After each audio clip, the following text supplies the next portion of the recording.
For 36 years, Jennifer Martin has told the same terrifying story, never changing a single detail.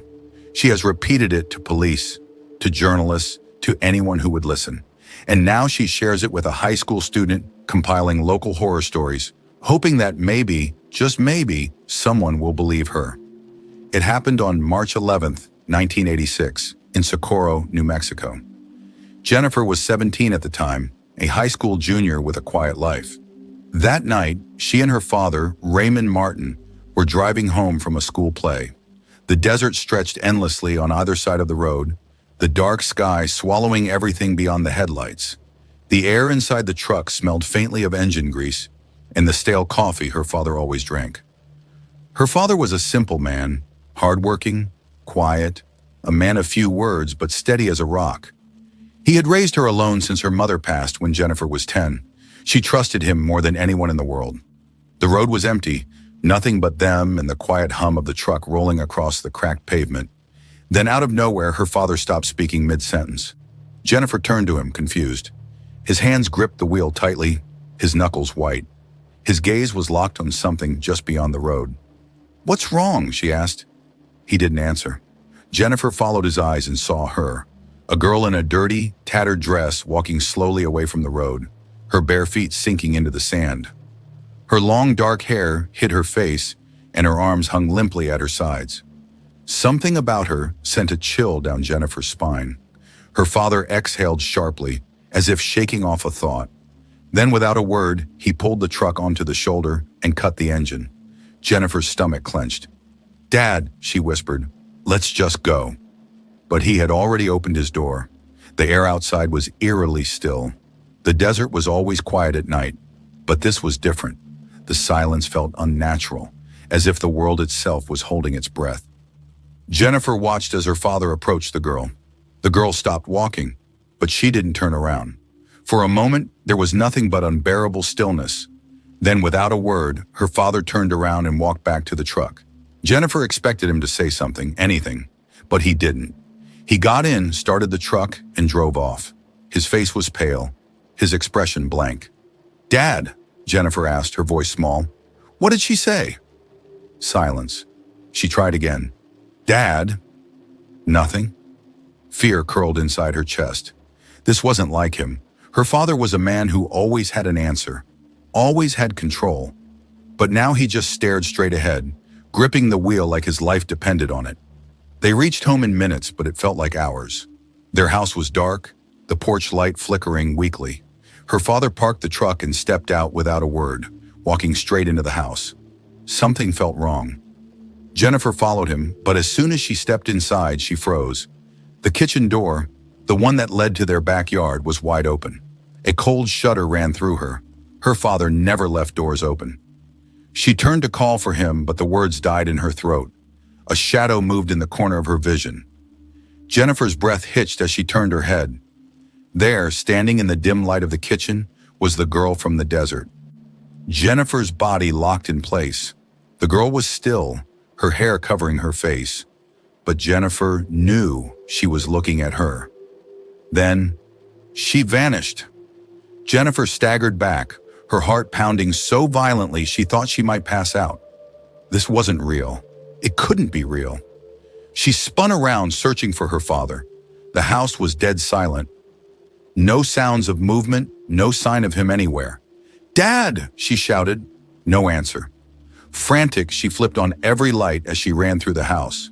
The silence was suffocating, swallowing her calls. By the time she reached his bedroom door, her hands were trembling. It was closed. She hesitated. Then she reached for the handle and pushed it open. The room was dark. The air smelled off, like damp earth and something metallic. "Dad?" she whispered. Then, a sound. A low, wet crunch. Jennifer's stomach twisted violently. The sound was coming from the closet. Her mind screamed at her to run. But something, some horrible, unshakable instinct, forced her forward. She reached for the closet door, her fingers ice cold. She pulled it open. The world shattered. Blood. So much blood. It coated the walls, the floor, thick and dark. In the middle of it all, lying on the floor, was her father's wristwatch, the one he had worn every day since her mother had given it to him. Jennifer collapsed to the floor, her breath coming in ragged gasps. The house was empty, her father was gone, and deep inside she knew. The girl had followed them home, and she had taken him. Jennifer didn't remember how long she sat there, her fingers trembling against the blood-stained floor.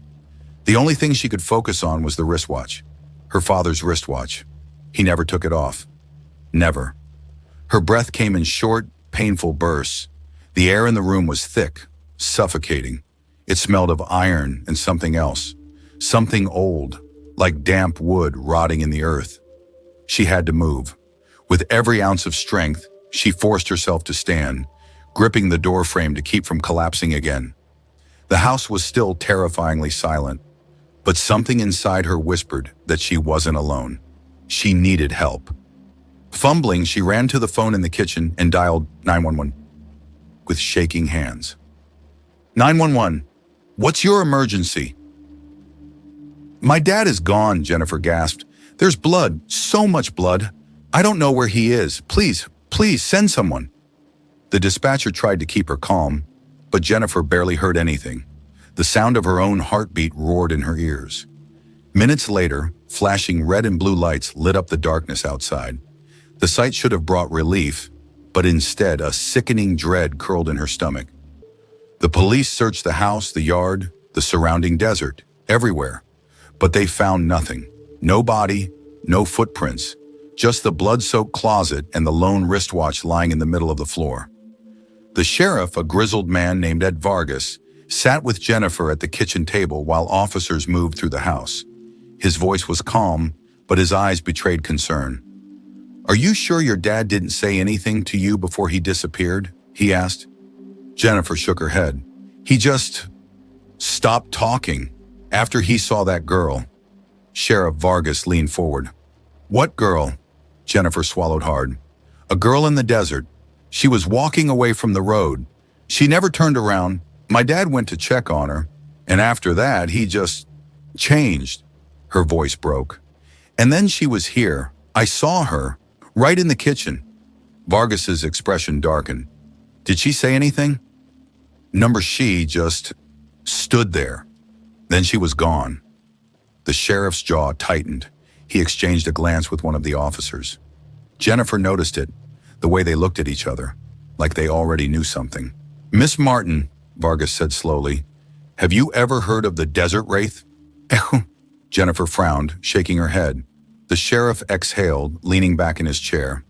There's an old story about a girl seen wandering these roads at night. People say she's looking for something, someone.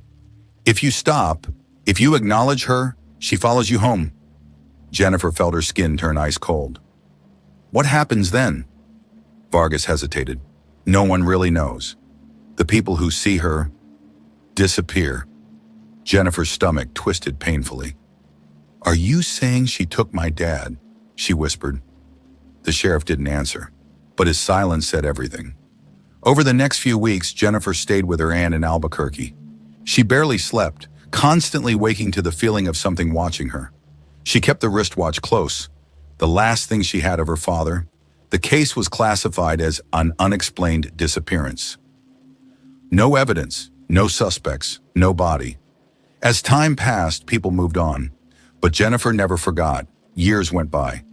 Then on March 11th, 1996, exactly 10 years later, Jennifer woke up in the middle of the night to a familiar, suffocating silence.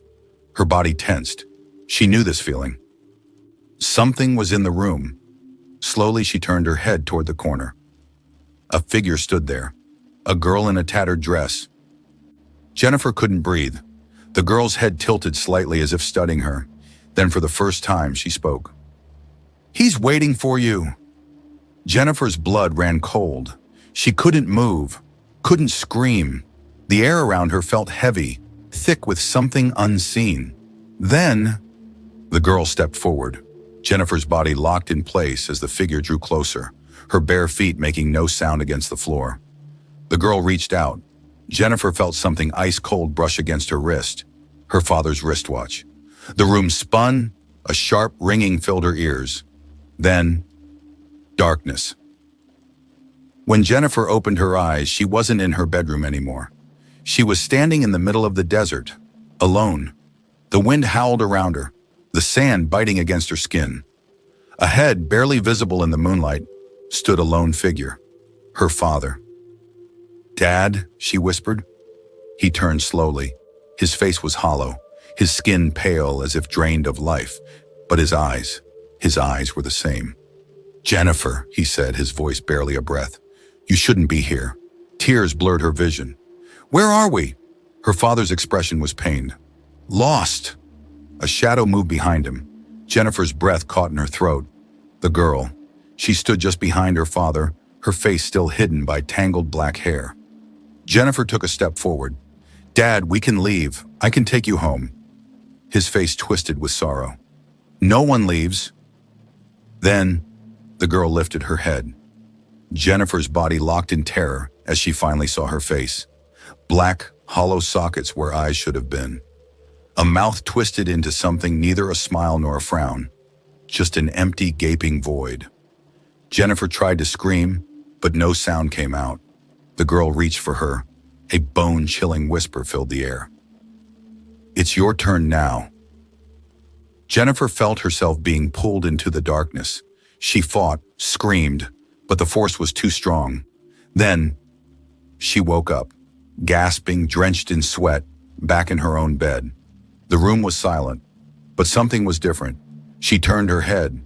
On her nightstand sat her father's wristwatch, but now the time had stopped, frozen. At K11:36 p.m., the exact moment he disappeared, Jennifer's hands trembled as she reached for it.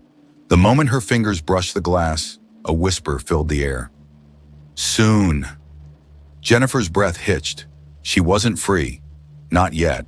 And she knew, one day, maybe tomorrow, maybe years from now, the girl would return. And this time she wouldn't wake up.